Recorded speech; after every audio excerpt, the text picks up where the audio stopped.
وبالوالدين إحسانا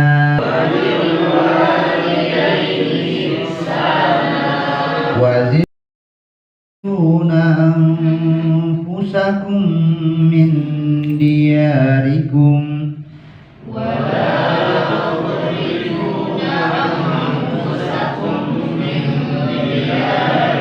dapat nun mati dan pusat. Lanjut. Tum wa antum tashun.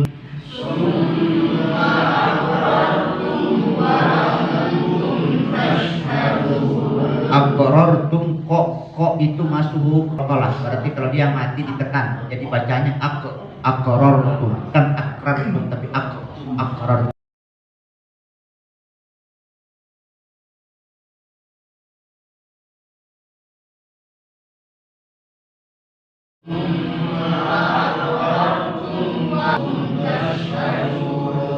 Summa antum haula'i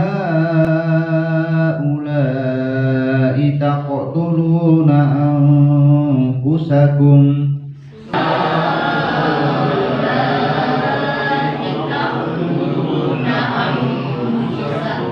wa tukhrijuna fariqan minkum min diyarihim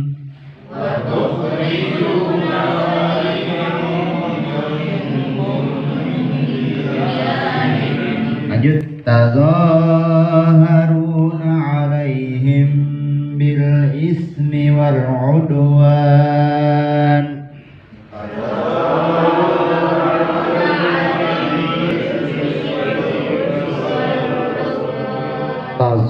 zo ini yang agak berat diucapkan DZO zo bahkan di Bugis ini disebut lakde doa kalau di bahasa Bugis zo.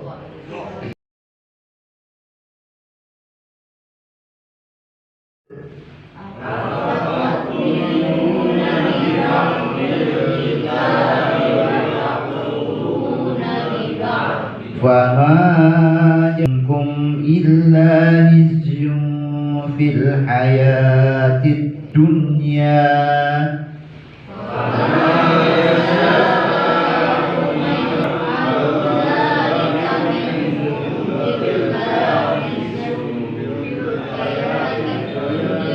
Oke, benar.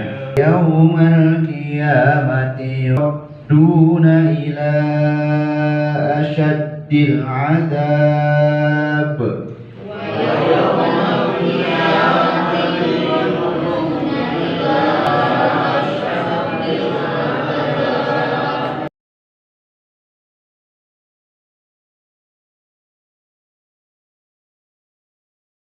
Shadaqallahul azim. Terkait dengan bacaan. Jadi bacaan betul-betul dilafazkan dengan baik. Saya sangat menyarankan Bapak Ibu, walaupun sholatnya itu sendirian atau sholatnya kondisi di rumah, ya, dan sholatnya itu adalah sir atau sir itu adalah sholat zuhur asar, ya, yang tidak membaca orang kedengaran, tapi upayakan tetap membaca dan minimal mulut kita bergerak dan kita sendiri mendengar suara itu. Kalau ada orang lain kita yang mendengar suara itu. Nah, ini penting kenapa? Karena syarat utama sholat bacaan. Yang kedua gerakan. Di gerakan tidak boleh dibuat-buat, tidak boleh keluar dari gerakan yang telah diajarkan Rasulullah.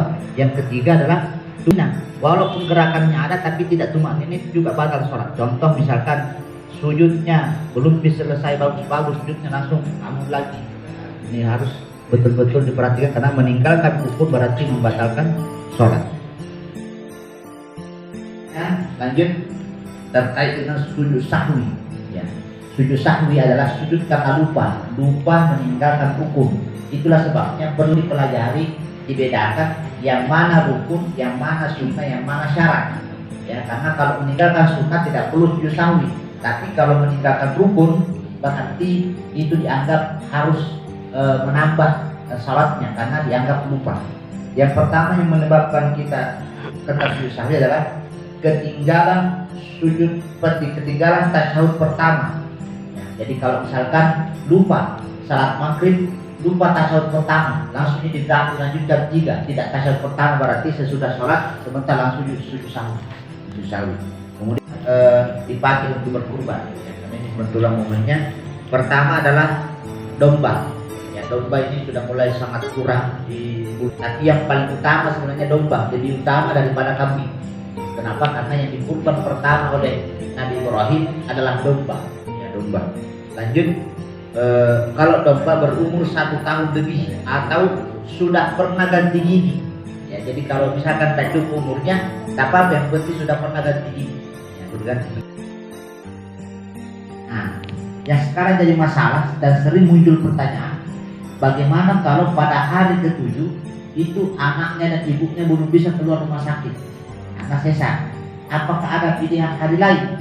Yang saya dapat dengan ilmu yang saya terbatas, dapat yang ada hadisnya dari para sahabat adalah boleh pada hari ke-14, tapi lebih utama pada hari ke-7.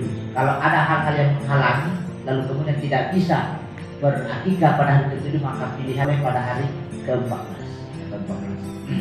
Lanjut, hukum akikah itu adalah sunnah bagi orang tua yang melahirkan anak, ya, dan kemudian disembelihkan 2 ekor kambing kalau anak laki-laki dan 1 ekor kalau anak perempuan.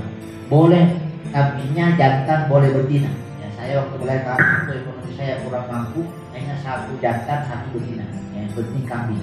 Nah, ada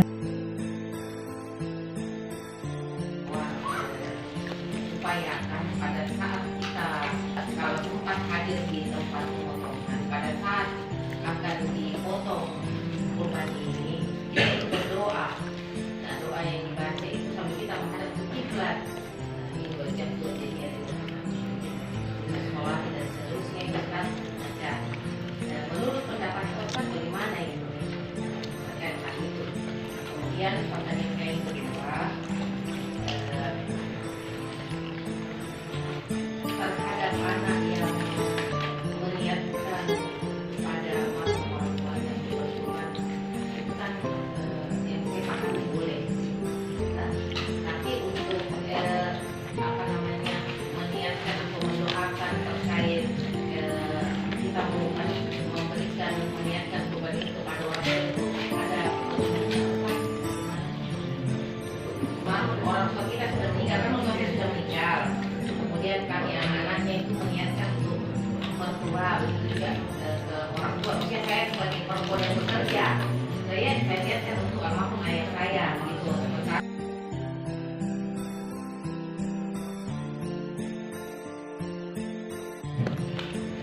bagaimana dengan orang tua? Kalau orang tua ini boleh saja dan insya Allah sampai. Ya, insya Allah sampai. Pertanyaannya, nah ini yang saya pakai untuk uang kurban bukan ada uangnya orang tua, tidak ada uangnya orang tua di sini. Ini uang saya sendiri. Jangankan harta tak Pak, sedangkan anggota tubuh kita saja ini adalah miliknya orang tua. Kita adalah hartanya orang tua. Makanya apapun yang kita sedekahkan, yang kita kurbankan atas nama orang tua, insya Allah orang tua juga dapat. Karena tidak semua anak mampu begitu, dan tidak semua anak mau begitu, dan tidak semua anak ingat untuk seperti itu.